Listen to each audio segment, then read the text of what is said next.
નમસ્કાર, ચાલો આજે ગુજરાતના રાષ્ટ્રીય ઉદ્યાનો વિશે જાણીએ. તલાટી, પોલીસ, જીપીએસસી અને ટેટ જેવી પરીક્ષાઓની તૈયારી કરતા હોવ તો આ વિષય તમારા માટે ખૂબ જ અગત્યનો છે. તો આપણે ગુજરાતના 4 મુખ્ય રાષ્ટ્રીય ઉદ્યાનોની વાત કરવાના છીએ. આ એવા પાક છે જેમાંથી પરીક્ષામાં સવાલો વારંવાર પૂછાય છે, એટલે બધું બરાબર સમજી લઈશું. ચાલો સૌથી પહેલા વાત કરીએ ગુજરાતના ગૌરવની, એટલે કે ગીર રાષ્ટ્રીય ઉદ્યાનની. આ નામ તો સૌ કોઈએ સાંભળ્યું જ હશે. તો જુઓ, ગીર રાષ્ટ્રીય ઉદ્યાન આવેલું છે જૂનાગઢ જિલ્લામાં. એની સ્થાપના થઈ હતી 1965માં. પણ એની સાચી ઓળખ તો એક એવા જાજરમાન પ્રાણીથી છે જે દુનિયામાં બીજે ક્યાંય નથી મળતું. અને આ વાત બરાબર મગજમાં બેસાડી દેવાની છે. પરીક્ષામાં જ્યારે પણ એશિયાટિક સિંહનો સવાલ આવે ત્યારે જવાબ હંમેશા ગીર જ હોય. સારું, હવે આગળ વધીએ આપણા બીજા પાર્ક તરફ, વેળાવદર. એનું બીજું નામ છે કાળિયાર રાષ્ટ્રીય ઉદ્યાન.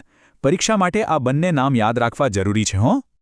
આ પાર્ક ભાવનગર જિલ્લામાં છે અને એની સ્થાપના 1976માં થઈ હતી. તમે કલ્પના કરો, ચારે બાજુ સોનેરી ઘાસના મોટા મેદાનો અને એમાં કૂદકા મારતા સુંદર કાળિયાર. બસ આ જ એની ખાસિયત છે. હવે આને યાદ રાખવાની એક મસ્ત ટ્રીક છે.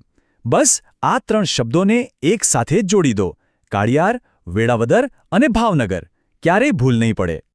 ચાલો હવે કંઈક સાવ જ અલગ અનુભવ માટે તૈયાર થઈ જાઓ. જંગલોમાંથી સીધા દરિયા કિનારે આપણે વાત કરીશું મરીન નેશનલ પાર્કની.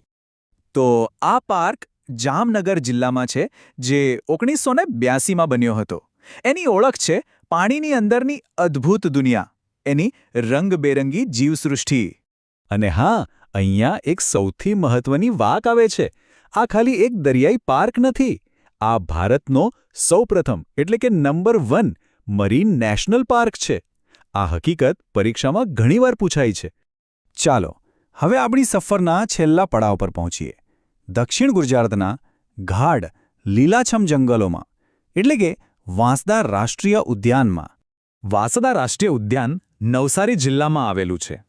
એની સ્થાપના 1979માં થઈ હતી અને એ એના ખૂબ જ ગાઢ જંગલો માટે જાણીતું છે. પરીક્ષા માટે આ પોઈન્ટ ખાસ યાદ રાખવાનો છે. જો સવાલ એમ પૂછાય કે દક્ષિણ ગુજરાતમાં કયો રાષ્ટ્રીય ઉદ્યાન છે, તો આંખ બંધ કરીને જવાબ આવશે વાંસદા.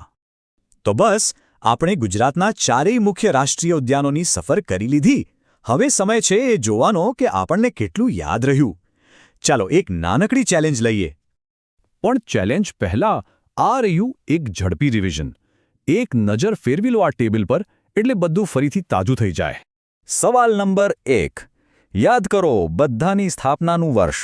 આમાંથી કયો ઉદ્યાન સૌથી પહેલા બન્યું હતું? બીજો સવાલ. આના માટે તો પેલી ટ્રીક યાદ જ હશે ને?